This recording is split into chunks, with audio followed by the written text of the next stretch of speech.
Bonjour Daniel Boker-Tov et nous commençons ce journal d'Israël par un nouvel attentat en Samarie. Oui, effectivement, Boker-Tov, Ilana, peu après 5 heures ce matin, des terroristes palestiniens qui circulaient à bord d'un véhicule ont ouvert le feu en direction d'un véhicule israélien qui circulait, lui, sur la route 60, la transsamaritaine, dans la région du village de Hawara.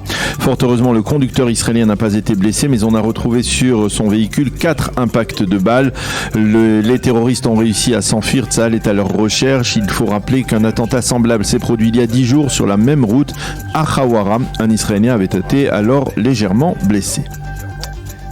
Et c'est dans ce contexte sécuritaire tendu que les forces de sécurité de Jérusalem se préparent aux fêtes de Tishri. Oui, des fêtes qui sont marquées par la présence dans la vieille ville de Jérusalem en particulier de plusieurs dizaines de milliers de fidèles venus réciter les slichot devant le kotel avec comme point d'orgue la nuit de la veille de Yom Kippour où l'on attend plus de 50 000 fidèles pour les slichot. Des centaines de policiers vont se déployer durant cette période dans Jérusalem, principalement dans la vieille ville.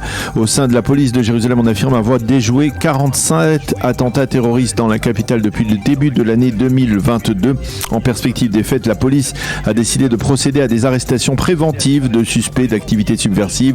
L'un des points de friction pourrait être le mont du Temple. L'autre titre de l'actualité, c'est ce voyage du Premier ministre Yair Lapid qui s'envolera ce soir pour New York où il doit prononcer jeudi un discours devant l'Assemblée générale des Nations Unies. Effectivement, mais avant même ce discours très attendu, le Premier ministre devrait s'entretenir dès demain à New York avec le roi Abdallah de Jordanie qui arrivera des funérailles de la reine Elisabeth à Londres.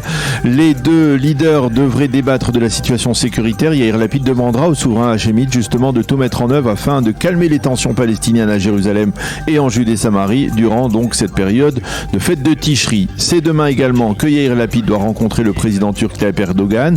Ce sera là la première rencontre au sommet de ce type depuis 2008. Il y sera question essentiellement du nucléaire iranien et des dossiers énergétiques qui intéressent particulièrement les Turcs. Soulignons que Yair Lapid rencontrera aussi à New York le Premier ministre grec Mitsotakis qui redoute lui ce rapprochement entre la Turquie et Israël.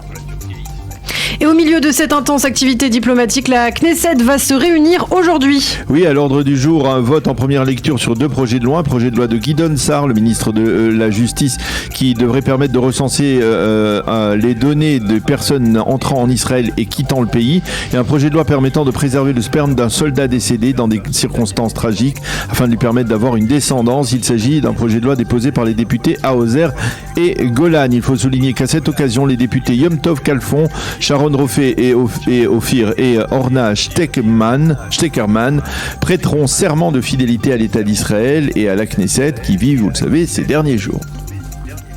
La scission au sein des partis arabes représentés à la Knesset continue à faire couler beaucoup d'encre avec un développement intéressant à prendre au conditionnel. Oui, en effet, selon l'ancien député Wassel Taha, qui est l'un des leaders du parti Balad, qui a fait scission, on s'en souvient la semaine dernière, de la liste arabe unifiée, l'initiative d'une scission entre le parti Balad et les 2 autres formations de cette liste arabe unifiée, Hadash et Ta'al, ne serait pas de Yair Lapid, comme l'ont affirmé certains, mais de juifs américains proches du parti démocrate et des fédérations juives américaines qui souhaitaient voir le maintien d'un gouvernement Lapid-Gantz et qui aurait compris qu'en dissociant Balad des 2 autres formations arabes, eh bien, il serait ensuite plus facile à Yair Lapid de faire entrer ces 2 dernières dans une future coalition majoritaire. Bien entendu, dans l'entourage de Yair Lapid, on dément de telles affirmations, mais il convient de rappeler que ce ne serait pas la première fois que les juifs américains, en particulier démocrates, tenteraient de s'immiscer dans la campagne électorale. Cependant, le ministre de la Justice, Gideon Sa'ar, quant à lui, a formellement démenti toute option de participer